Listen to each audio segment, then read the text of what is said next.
12 जून को अहमदाबाद से लंदन जा रही एयर इंडिया की फ्लाइट AI-171 टेक ऑफ के तुरंत बाद क्रैश हो गई। हादसे में 270 लोगों की मौत हो गई, जिनमें 241 यात्री, 29 मेडिकल छात्र और क्रू मेंबर शामिल थे।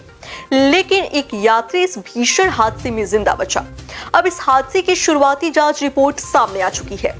एयरक्राफ्ट एक्सीडेंट इन्वेस्टिगेशन ब्यूरो यानी AAIB ने 12 जुलाई को 15 पेज की रिपोर्ट जारी की।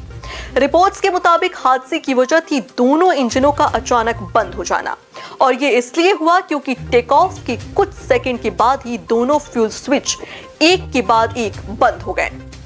रिपोर्ट्स कहती है फ्यूल स्विच रन पोजीशन से अचानक कट ऑफ पोजीशन में आ गया। इसका मतलब था इंजन को फ्यूल मिलना बंद हो गया और दोनों इंजन हवा में ही बंद हो गए।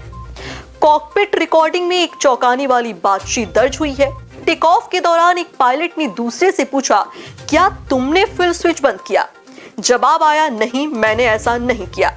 उसके तुरंत बाद पायलटों ने दोनों इंजन दोबारा स्टार्ट करने की कोशिश की। इंजन नंबर 1 कुछ हद तक शुरू हुआ, लेकिन इंजन 2 चालू नहीं हो सका। विमान सिर्फ 32 सेकंड तक हवा में रहा और फिर एक मेडिकल हॉस्टल की इमारत से टकरा गया। अब तक की जांच में किसी तरह की तकनीकी खराबी, मौसम, बर्ड हीट या फ्यूल क्वालिटी की कोई समस्या सामने नहीं आई है। थ्रस्ट लीवर टूटे हुए पाए गए, लेकिन ब्लैक बॉक्स डेटा से पता चला कि टेक ऑफ के वक्त थ्रस्ट चालू था। रैट यानी रैम एयर टरबाइन खुद ब खुद एक्टिवेट हो गई, जो तभी होती है जब इंजन बंद हो जाए। ये सिस्टम विमान को इमरजेंसी में थोड़ी बिजली और कंट्रोल देने के लिए होता है। दोनों पायलट मेडिकल रूप से फिट थे। उनमें से एक के पास 15,000 घंटे और दूसरे के पास 3400 घंटे का उड़ान अनुभव था। बोइंग या इंजन निर्माता जेई के लिए अभी तक कोई चेतावनी जारी नहीं की गई है। हालांकि airline pilot association of India यानी APAI ने इस रिपोर्ट पर सवाल उठाए हैं।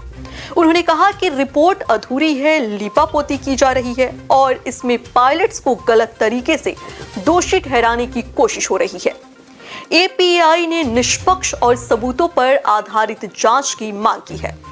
सबसे बड़ा सवाल यही है कि इतने सिक्योर सिस्टम में वो फ्यूल स्विच आखिर खुद ब खुद कैसे बंद हो गया, क्योंकि ये कोई सामान्य स्विच नहीं होते। इसे बदलने के लिए 3 स्टेप की प्रक्रिया होती है, और अगर पायलट ने नहीं किया तो किया किसने?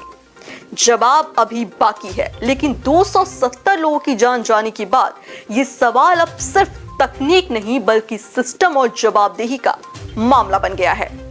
इस पूरी घटना पर और रिपोर्ट आने के बाद जो बातें सामने आ रही हैं, उस पर आप क्या कहेंगे? हमें कमेंट में जरूर बताएं।